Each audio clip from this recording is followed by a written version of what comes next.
Portugaliya O'zbekiston. Hisob 5-0 bo'ldi. Hozir men sizlarga bizning mamlakat uchun 5 ta foydasini aytib beraman shu matchni. Mana bu bizning bayrog'imiz. Mana bu bo'lsa yer shari. Yer sharidagi yarim aholi, ya'ni 4 milliard aholi bizning mamlakatimizni, bizning bayrog'imizni tanishni boshladi.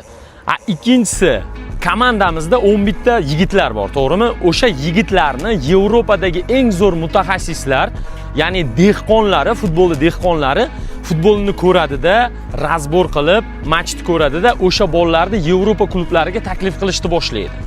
Uchinchisi bo'lsa, bizni endi Pokiston, Afg'onistonlar bilan adashtirmaydi. Bizni endi haqiqiy O'zbekiston deb nomlashadi. To'rtinchisi bo'lsa, Google bilan Instagramdan bizning mamlakatimizni qidirishni boshlaydi-da va turist bo'lib oqib kelishadi.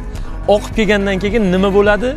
To'ppa-to'g'ri. Siz bilan men yaxshi ko'radigan dollarlarni ham o'zlari bilan olib kelishadi. Mana shu narsalar hammasi birgalikda bu 5-inchisi terma jamoamizni kuchayishiga olib keladi. Terma jamoamiz kuchayadi-da, keyingi safar jahon chempionatida hammasini darvozasini teshadi.